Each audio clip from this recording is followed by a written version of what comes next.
ठीक है।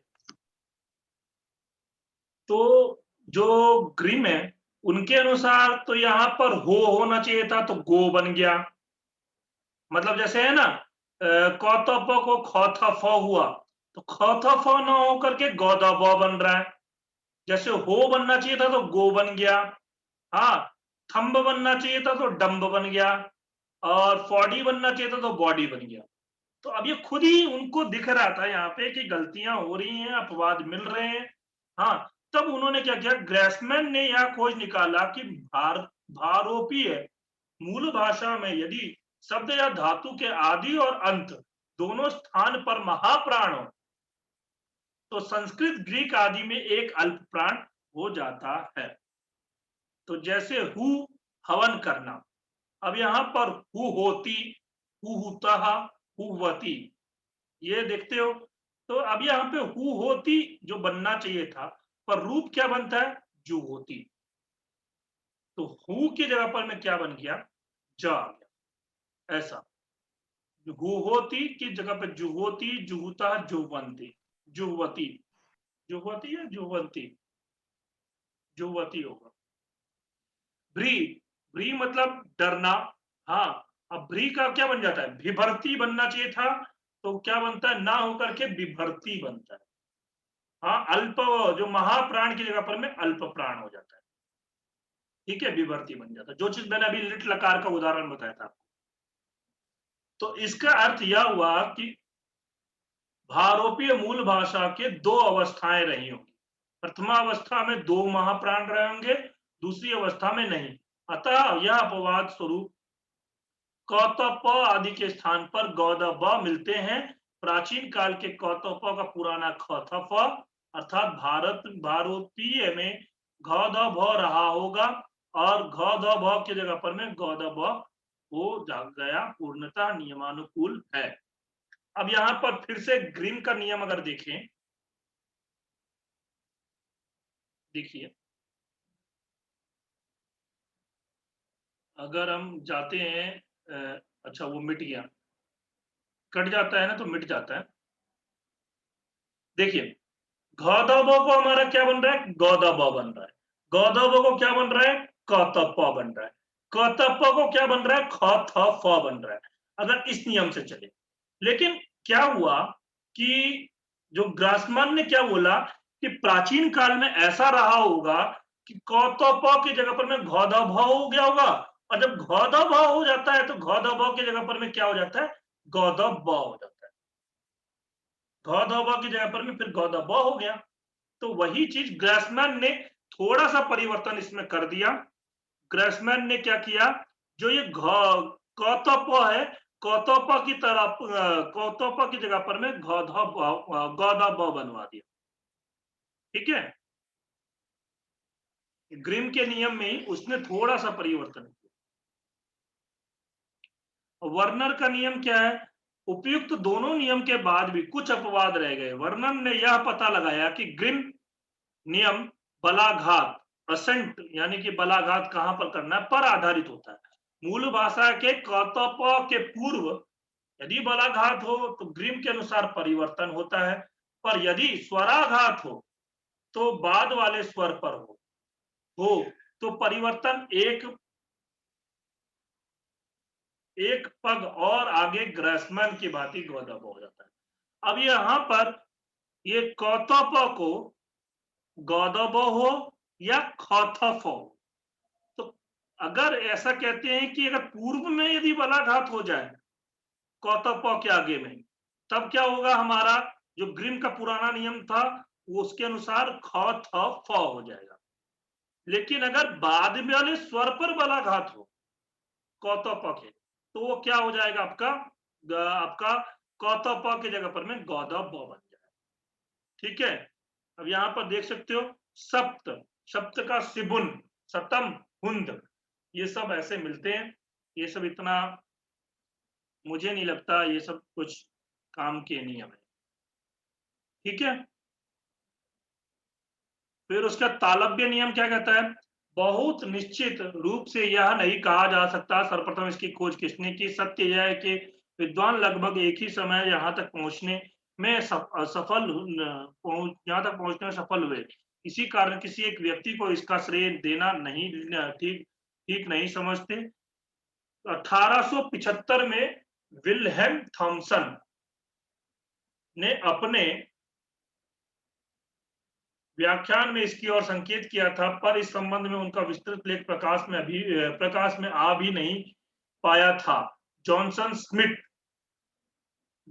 स्मिथ ने अपना लेख तैयार कर लिया। यह लेख उनकी इस पुस्तक पे एक पुस्तक में 1920 में प्रकाशित हुआ। इन दोनों के अतिरिक्त ऐसा है तेंगर छोटी सी पुस्तक निकाली, ये सब बातें इसमें है। इस नियम से ये सब बातें किसने क्या किया ये सब छोड़ दो, ठीक है। इस प्रकार तालव्य नियम के 6 विद्वानों के नाम संबंध है, यद्यपि कुछ लोग इसे कालित्ज का तालव्य नियम कहते हैं। अब ये इतने सारे विद्वान हैं, कभी नहीं पूछेगा आपसे किसका नियम क्या है, तो आपसे नहीं पूछ सकता। इस नियम के, क्योंकि ये खुद ही कंफ्यूजन में है, कितने विद्वानों ने किया, 6 विद्वानों का नाम दे रहे तो किसका नाम देंगे वो। इस नियम से ज्ञात होने के पूर्व तक विद्वानों का विश्वास था कि कुछ शब्दों में संस्कृत अधिक बातों में अन्य सगोत्रीय भाषाओं की अपेक्षा भारोपीय भाषा के निकट है। च ज के स्थान पर अन्य भाषाओं के क ग मिलते हैं। इससे लोगों ने यह अनुमान लगाया कि वहां पर मूलतः च और ज ही थे, ध्वनि परिवर्तन से अन्य भाषाओं में ग द ब हो गए। इस परिवर्तन का कारण अब तक विद्वानों के समझ में ना आ सका था, परंतु तालव्य नियम की खोज के फलस्वरूप यह ज्ञात हुआ कि संस्कृत शब्दों में अस्वर ध्वनि की दृष्टि से ग्रीक लैटिन ओ की भांति है। इसके पूर्व क और ग ही व्यंजन पाया जाता है, पर यदि अस्वर लैटिन या ग्रीक ई की भांति हो है तो कंठ्यक या ग ना होकर तालव्य चौज मिलता है। उदाहरणार्थ कोई इतना, उदाहरण च और अ में अ ग्रीक है, ई की भांति है, क और अ ग्रीक ओ की भांति है, लिए जाते हैं। ये इतना अग्रस्वर ई के पूर्व कंठ व्यंजन तालव्य में बदल जाता है। अग्रस्वर यदि ई के पूर्व कंठ व्यंजन पता ही होगा आप लोगों को। कंठ व्यंजन कौन से हैं? कवर्ग वाले, अ और आपके ह विसर्ग, ये आपके कवर्ग मतलब कंठ व्यंजन है। यदि ई के पूर्व कंठ व्यंजन आएंगे तो वो तालव्य में बदल जाएंगे, यानी कि क का च हो जाएगा और ग का ज हो जाएगा। कंठ व्यंजन तालव्य हो जाने पर इसे तालव्य नियम कहते हैं। मतलब स्वर के यदि पूर्व में कंठ व्यंजन होगा, इतना सा बात है इसमें, कंठ व्यंजन होगा तो उसका क्या हो जाएगा? तालव्य हो जाएगा।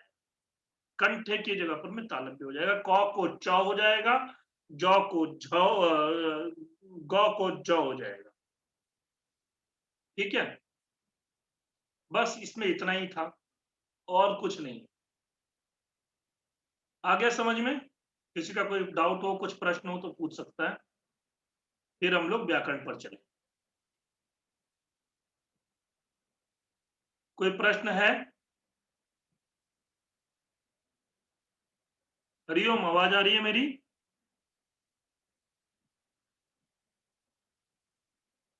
हरिओम। जी सर, आवाज आ रही है आपको?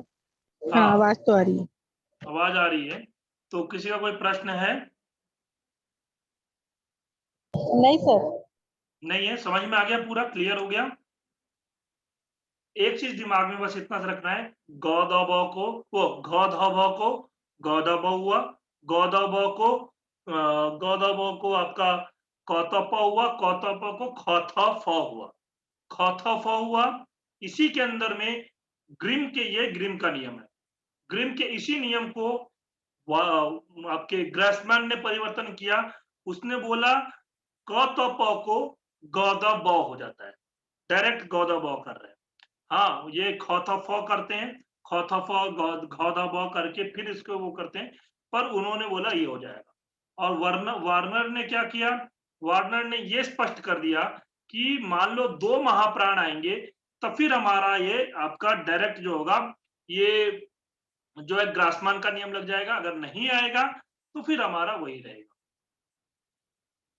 ग्रिम का नियम लगेगा। बस तालव्य नियम क्या है, जो आपका कंठ स्वर के पहले कंठे वर्ण होंगे तो उसका क्या हो जाएगा, आपका तालव्य हो जाएगा। ठीक है,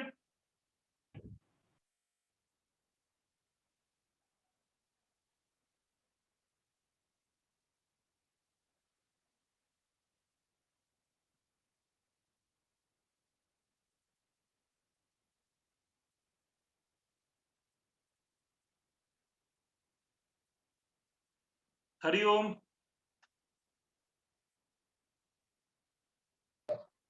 हरिओम सर। चले अब हम लोग यहां पर लघु सिद्धांत कौमुदी को शुरू करें।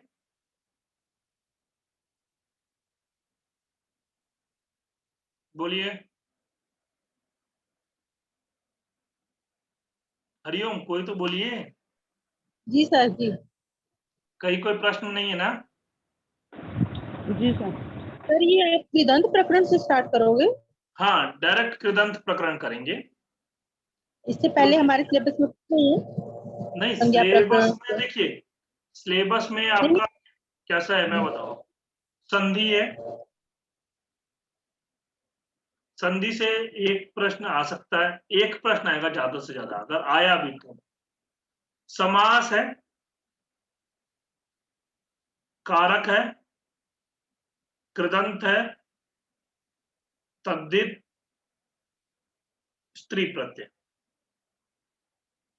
और बाकी षडलिंग प्रकरण जो है, षडलिंग और आपका धातु प्रकरण।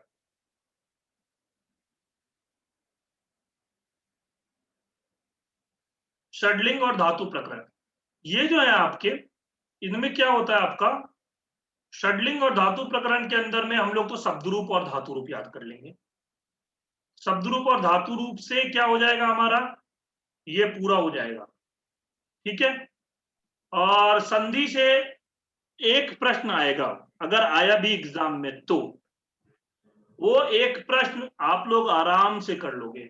मुझे नहीं लगता कि अभी इस समय मैं संधि पढ़ाऊं आपको, आराम से आप लोग कर लोगे। संधि सब लोग जानते ही हैं, सब लोग टीचर है यहाँ पे, संधि तो सब लोग पढ़ाते हैं, और संधि सब बेसिक चीज है। संधि के अंदर में हाँ थोड़ी विसर्ग संधि में थोड़ा कंफ्यूजन होता है, कहां पर ओ होगा, कहां पर स होगा, कहां पर लोप होगा, हाँ ये सब चीजें, कहां पर र हो जाएगा, ये सब चीजें हैं। विसर्ग संधि का थोड़ा सा है, पर विसर्ग संधि कर देंगे एक दिन अगर समय मिला तो। बाकी हल संधि में भी कोई परेशानी नहीं है, और आपको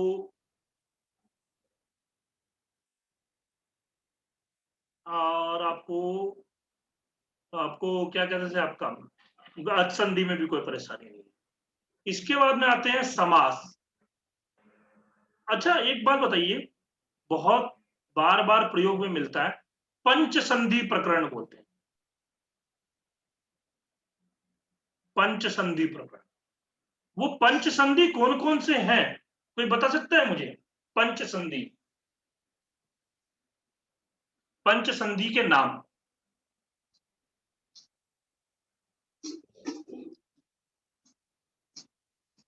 अच संधि, हल संधि, विसर्ग संधि, प्रकृति भाव, और क्या होता है, पूर्व रूप, क्या क्या होता है सर, यही बात है। नहीं, आपने चार तो सही बताए, अच संधि, एक में हल संधि, विसर्ग संधि, प्रकृति भाव। जी, एक पांचवा क्या है? पूर्व रूप, पर रूप। पूर्व रूप पर रूप वैसे ही होता है, वो उसके पंच संधियों में नहीं गिना जाता। फिर क्या होगा सर? कोई और बताए, फिर मैं बताता हूँ। नहीं पता, चलो कोई नहीं। स्वादि संधि। अच्छा, मेरी कॉपी दो, मेरी कॉपी कहाँ गई? स्वादि संधि होता है। स्वादि संधि का मतलब क्या हुआ, सुआदि जो है आपके 21 प्रत्यय हैं, तिप्त जी सिप्तस्था मिब्बस मस्ता तम झ था सतम दम इड वही महीन, ये जो 21 प्रत्यय हैं, इन 21 प्रत्ययों में जब संधि होती है ना, तो उसे बोला जाता है स्वादि संधि। ठीक है, ये आपके पंच संधियों में इसको गिना जाता है। पंच संधि आपको स्पष्ट हो गया होगा, अच संधि, हल संधि, विसर्ग संधि, प्रकृति भाव और आपका स्वादि संधि। ठीक है, प्रकृति भाव संधि और स्वादि संधि। बहुत बार एग्जाम के अंदर में जो छोटे लेवल का एग्जाम होता है, आप टीजीटी जब एग्जाम दोगे ना, उसमें यहां से प्रश्न ज्यादा पूछे जाएंगे। अभी मेरा एक फ्रेंड है, हाँ, वो एग्जाम दे रहा है अभी, एक केकेएसयू और आपका कोई संस्था है, ये दोनों मिला करके संयुक्त तत्वावधान में जो आपके वो है शतावधानी है, क्या नाम है उनका, गणेश करके कुछ नाम है, बहुत मतलब बड़े विद्वान है वो। शतावधानी, शतावधानी उन्हें बोला जाता है, अंबिका दत्त व्यास के लिए भी शतावधानी बोला जाता था, जो एक साथ 100 प्रश्नों का उत्तर दे सके, 100 लोगों से जो एक साथ शस्त्रार्थ कर सके, ऐसे लोगों को शतावधानी बोला जाता है। तो उनसे पढ़ने का मौका मिलेगा, तो उसके लिए एक एग्जाम रखा गया था, उसने मेरे पास पेपर भेजा था, उसमें 2-3 जो है ऐसे संधियों से प्रश्न पूछे हुए थे। तो वो चीजें अभी मैं आपको आगे आएगा तो मैं बता दूंगा, पर अभी मुझे नहीं लगता कि इस परीक्षा की दृष्टि से पीजीटी के लिए वो उतना इंपॉर्टेंट है। बाकी रहा समास प्रकरण, समास प्रकरण हम लोग करेंगे। कारक प्रकरण, कारक प्रकरण भी हम लोग करेंगे, तो नॉर्मली लेकर के, क्योंकि कारक प्रकरण से भी 2-3 प्रश्न आए हुए थे, समास प्रकरण से भी आते ही है। कृदंत और तद्धित, ये दोनों जो है प्रत्यय प्रकरण जो है, इस बार इन्होंने क्या किया था, कृदंत से और तद्धित से लगभग नहीं कुछ तो 8 से 9 प्रश्न पूछे थे। ठीक है, आप देखोगे प्रज्ञा के अंदर में पूछ लिया था, खच प्रत्यय कहाँ होता है, फिर उसके बाद में आपका और भी गिमनी प्रत्यय आया था, एक गिमनी इनी प्रत्यय करके किसी का पूछा था। हाँ, और आपका सत्रिसानचो में कौन सा उनकी कौन सी संज्ञा होती है, और भी क्ता प्रत्यय लेकर के, जो क्ता प्रत्यय रूप, क्तवतु प्रत्यय रूप, ये सब चीजें पूछी थी एग्जाम के अंदर में, 16 तारीख के एग्जाम में। तो आपके एग्जाम में भी पूछा जा सकता है, इसलिए मैं पहले कृदंत से ही शुरू करता हूँ।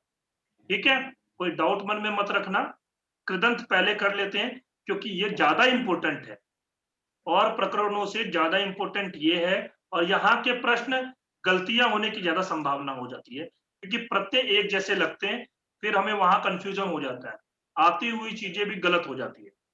ठीक है, आती हुई चीजें गलत मत करना, जो चीज नहीं आती उसमें तुक्का मारो, परंतु आती हुई चीजें अगर गलत होगी तो आप बाहर हो जाओगे, और ये चीज बहुत बार देखा गया है। ठीक है, तो इसलिए मैं कृदंत से ही शुरू कर रहा हूं, और फिर उसके बाद तद्धित करके स्त्री प्रत्यय इत्यादि समास वगैरह, क्योंकि स्त्री प्रत्यय समास ये सब आप लोग जानते ही होंगे। कृदंत प्रत्यय बहुत कम लोग जानते हैं और बहुत कम लोग पढ़ते भी हैं कृदंत प्रत्यय, तो इसलिए पहले कृदंत से ही शुरू कर रहा हूं। चलिए, अब देखिए कृदंत प्रकरण जो है आपका, ये 3 भागों में विभक्त है। सबसे पहला है कृत्य प्रत्यय, दूसरा हो गया पूर्व कृदंत, तीसरा हो गया उत्तर कृदंत।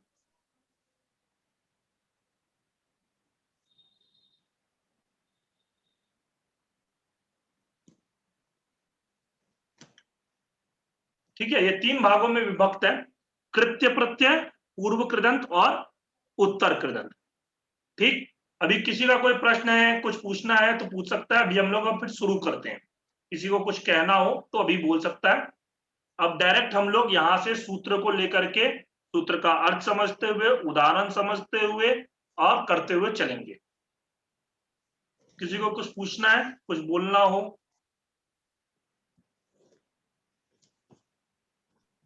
सर इसका वीडियो शेयर करेंगे आप? क्या क्या? सर वो वीडियो शेयर करेंगे आप? कल आपने वीडियो नहीं शेयर किया था ना भाषा विज्ञान का। कौन बोल रहे हैं आप? आकांक्षा जी? हाँ बिल्कुल, आकांक्षा। हाँ बिल्कुल, मैं वीडियो शेयर करूंगा। और मैंने क्लास के शुरुआत में ही बोला था कि मैं कल का भी वीडियो और आज का भी वीडियो दोनों डाल दूंगा। ओके सर, तो इसको मुझे लगता है आप रिस्टार्ट कर लेंगे कि ये दूसरा प्रकरण स्टार्ट हो गया ना, वहां से रिकॉर्डिंग रीस्टार्ट कर लें।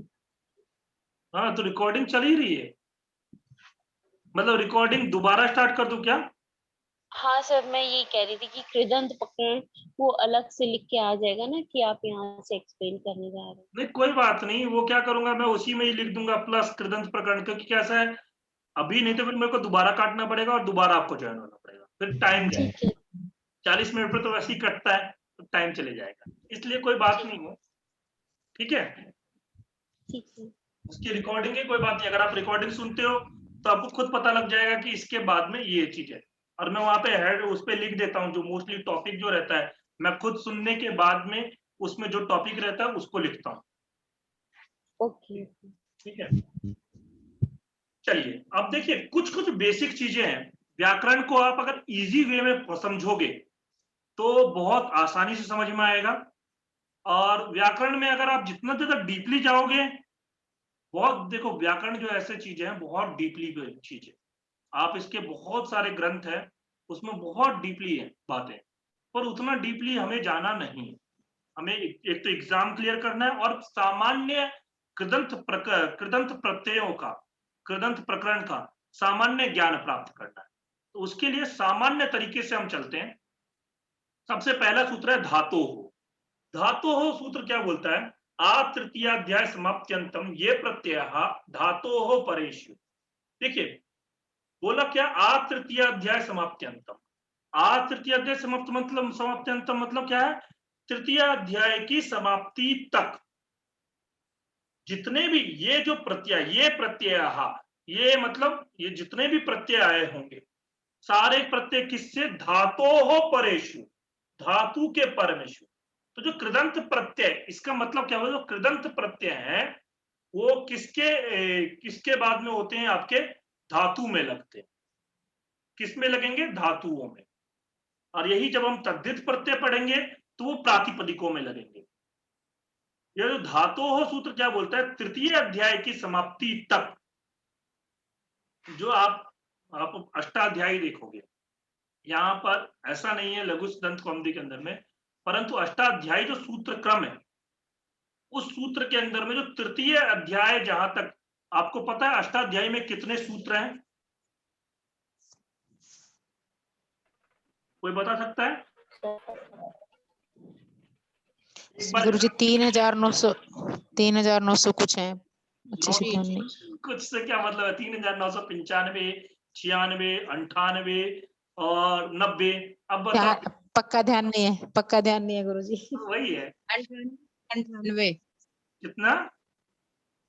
98। हाँ 98 है। 3,998 सूत्र है। ठीक है, लोग जब कभी भी देखते हैं लोग बोल देते हैं लगभग 4,000 सूत्र है। ठीक है, तो ये आपसे एग्जाम में पूछा जा सकता है, क्योंकि एक बार एग्जाम में पूछा गया है, तो इसलिए। तो धातोः सूत्र क्या बोलता है कि तृतीय अध्याय की समाप्ति तक। अष्टाध्यायी जो बटा हुआ है वो 8 अध्यायों में है, और 8 अध्यायों के अंदर में प्रत्येक अध्याय 4-4 पादों में बटे हुए हैं। पाद मतलब 4-4 चरणों में बटे हुए हैं। प्रत्येक अध्याय जो है आपके 4-4 पादों में बटे हुए हैं, और उन पादों के अंदर में कैसा है, नेटवर्क की वजह से प्रॉब्लम हो रही है, तो उन पादों में जो बटे हुए हैं आपके, तो उसमें बोला गया कि तृतीय अध्याय जो आपका अष्टाध्यायी है उसके तृतीय अध्याय की समाप्ति तक जो भी प्रत्यय बताए गए हैं, सारे के सारे प्रत्यय किसके पर में हो? धातु के पर में। जो आपके क्री, पठ, लिख, गम, खाद, अद, भू, सब जो भी जितने भी धातु हैं, उन सभी धातुओं के बाद में ये प्रत्यय हो। और इसका क्या हो जाता है? कृत तिंग। इससे क्या हो गया? इसकी कृत संज्ञा हो गई। ठीक है, इसकी क्या हो जाती है? कृत और कृत संज्ञा हो गई। देखिए कृत अतिंग, इस सूत्र से तिंग भिन्न होने के कारण इन प्रत्ययों की क्या हो गया? आपका कृत संज्ञा हो गई। क्योंकि देखिए धातु के बाद में हमारे धातु के बाद में भू में तिंग प्रत्यय लगते हैं। तिंग प्रत्यय समझते ही हो, तिंग प्रत्यय कौन से कोई बता सकता है? हाँ जी गुरुजी, तिप तस जी, शिप थिस थे, मिप वशमल। और तो आताम ते जो आताम, ते आताम जे था शताम दोम, इंग वहिंग महिंग। हाँ, तिंग का मतलब होता है, तिंग का मतलब हुआ, यहाँ पर भी देखो प्रत्याहार ही चलेगा।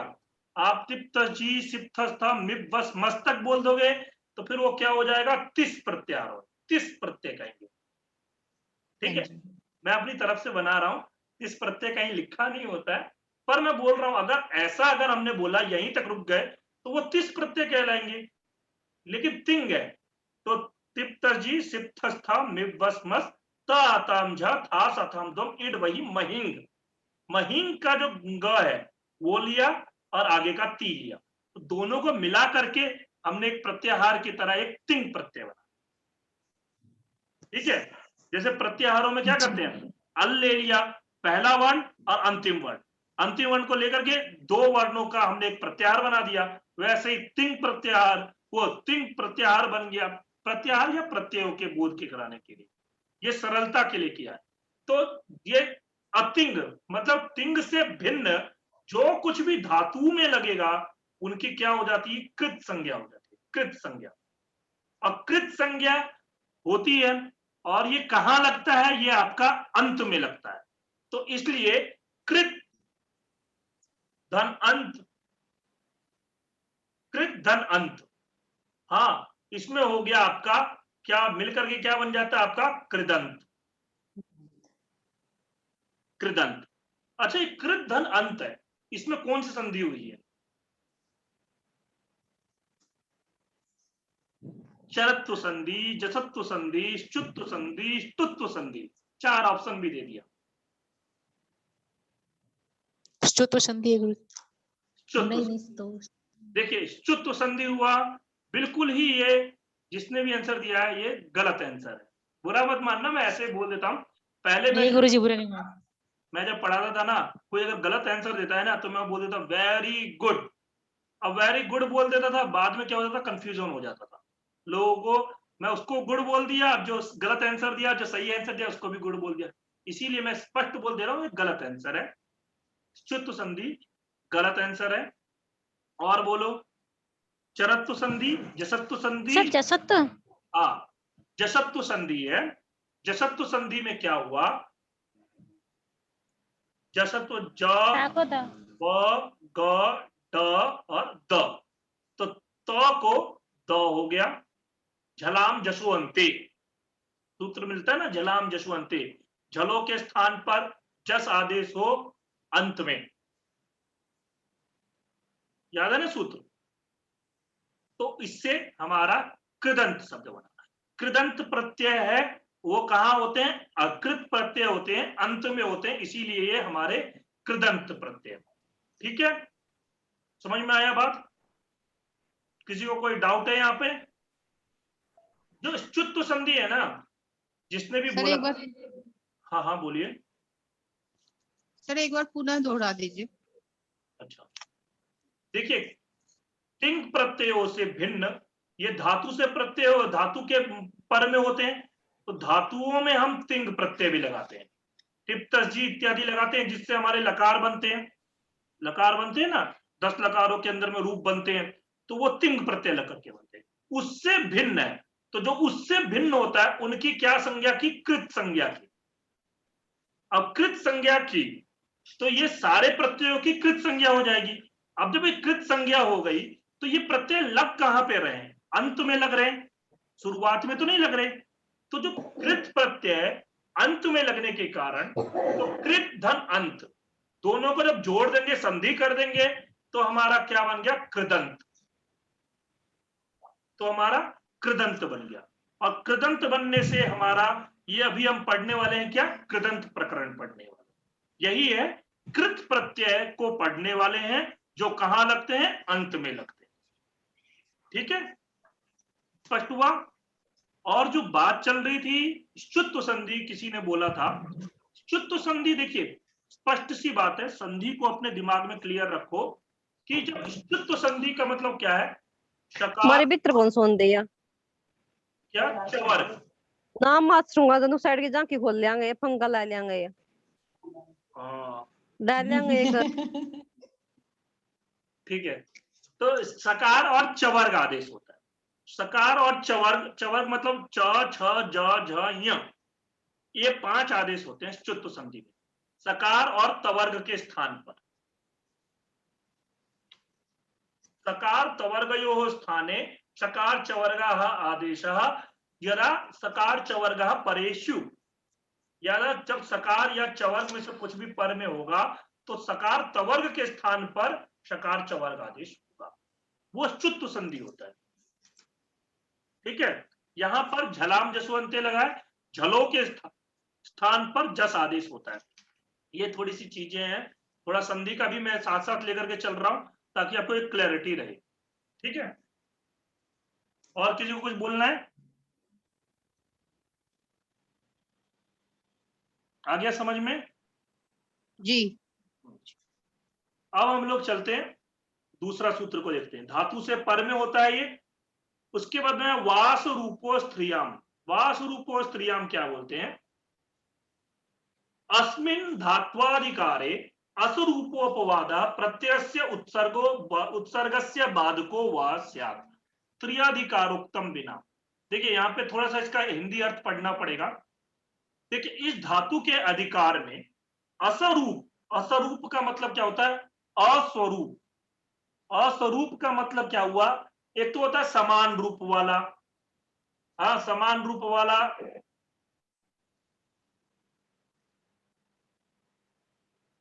हरिओम, आप लोगों को बुक दिख रही है?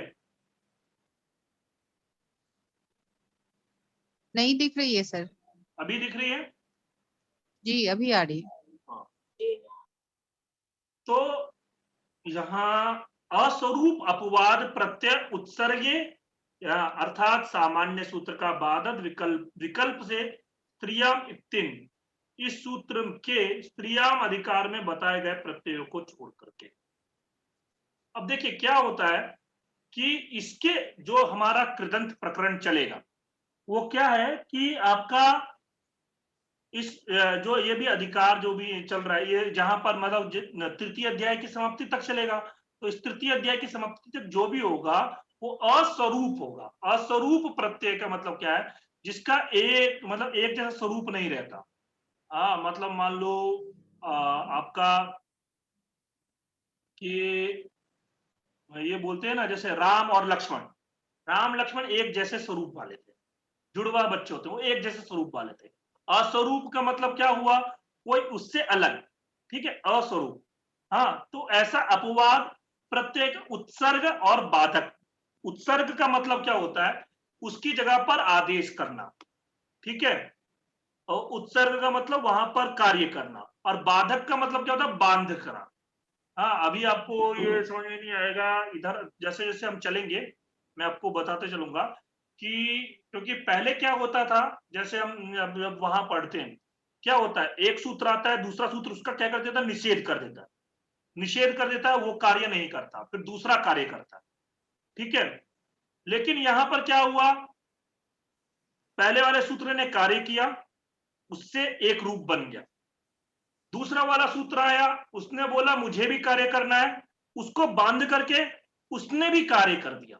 तो मतलब दो दो रूप बन गए उसके, जो धातु है उसके दो दो रूप बन गए। पहले क्या होता था कि जो भी है उसका एक ही रूप रहता था, हाँ उसको बांध करके क्या कार्य किया जाता था। मतलब बाधक, सूत्र का बाधक और उत्सर्गक होता है। हाँ, ये अभी आपको जैसे अब यहाँ पे देखिए, इसीलिए अचोयत, अचोयत, रीलोड्यत इत्यादि अपवादों के विषय में सामान्य तब्यत आदि प्रत्यय भी मिलते हैं। इसीलिए देखिए क्री धातु से कार्यम भी रूप बनेगा, कर्तव्यम भी रूप बन जाएगा, करणीयम भी रूप बनेगा,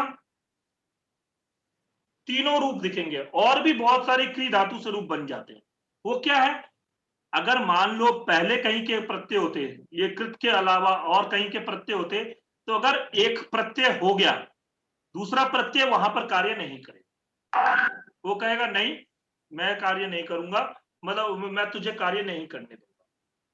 ठीक है, ऐसा, ठीक है। यहां पर लेकिन उत्सर्ग और बाधक दोनों होता है। यहां पर यथ प्रत्यय भी हो जाएगा, तव्यथ प्रत्यय भी हो जाएगा, अनियर प्रत्यय भी हो जाएगा, और भी जो प्रत्यय आएंगे वो भी प्रत्यय हो सकते हैं, वाच्यम, वक्तव्यम या वचनीयम, ऐसा, ठीक है। लेकिन स्त्रियाम अधिकार, मतलब स्त्रियाम का जो अधिकार है, स्त्रीलिंग में ऐसा नहीं होगा। अगर स्त्रीलिंग होगा ना तो वहां पर एक ही कार्य होगा, ठीक है। वहां पर ऐसा नहीं होगा, उत्सर्ग बाधक नहीं होगा, ठीक है। बात समझ में आया? हरिओम, हरिओम बोलिए। आ रही है सर समझ। अब दूसरे को आ रही है कि नहीं सब पता है। हाँ नहीं, आ जाएगी धीरे धीरे करके, मतलब जैसे जैसे हम आगे बढ़ेंगे ना अपने आप समझ में आ जाएगा कि ये सूत्र सब क्या होता है। ये सब सूत्र कार्य नहीं करते, ये सब केवल नियम बताते हैं, उत्सर्ग बाधक। अब कुछ नियम बता दिया, जब तक हम उस नियम को लागू नहीं करते तब तक हमें पता नहीं लगता उसमें क्या परेशानी हो रही है, क्या क्या मतलब क्या कमियां हैं, कहाँ कहाँ पर सुधार करना चाहिए, ये सब चीजें हमें तब पता नहीं लगता है। तो अभी जब पढ़ेंगे तो हमें पूरा क्लियर हो जाएगा, ठीक है। वो तो नियम बता दिया उसने। अब आया हमारा कृत्याह। ये एक होता है अधिकार सूत्र, मतलब ये अधिकार सूत्र नहीं, ये एक संज्ञा सूत्र है। संज्ञा सूत्र क्या बोलता है? नूल त्रिचौ इत्यतः प्राक कृत्य संज्ञा सूत्र। अब ये क्या बोल रहा है? नूल त्रिचौ, नूल त्रिचौ से पहले पहले, इत्यतः प्राक कृत्य संज्ञा सूत्र, इससे पहले जो होंगे उनकी क्या होगी? कृत्य संज्ञा होगी, ठीक है। अब देखिए नूल त्रिचौ कहां है? जब हम थोड़ा सा आगे बढ़ेंगे, ये देखिए ये रहा नूल त्रिचौ, पूर्व कृदंत का पहला सूत्र है। इससे पहले पहले जितने भी हमारे प्रत्यय लग रहे हैं वो सारे कैसे प्रत्यय हैं? कृत्य संज्ञक प्रत्यय। कैसे प्रत्यय हैं? वो सारे कैसे प्रत्यय होंगे? आपके कृत्य संज्ञक प्रत्यय होंगे। नूल त्रिचौ सूत्र से पहले जितने भी प्रत्यय लगेंगे वो सारे आपके कृत्य संज्ञक प्रत्यय होंगे, ठीक है। यानी कि अभी जितना भी हम पढ़ेंगे वो सारे कौन से प्रत्यय हम पढ़ने वाले हैं? कृत्य प्रत्यय पढ़ने वाले।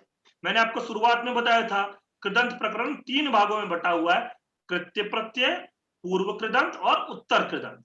तो अभी हम लोग कृत्य प्रत्ययों को पढ़ेंगे, ठीक है। उसके बाद में आया कर्तरी कृत।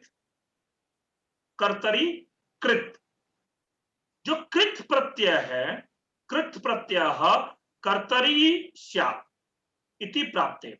अब देखिए आप लोग जानते होंगे, आज ही मैंने एक बीएड वाली क्लास में पढ़ाया है, कर्तरी वाच्य, कर्मवाच्य और भाववाच्य।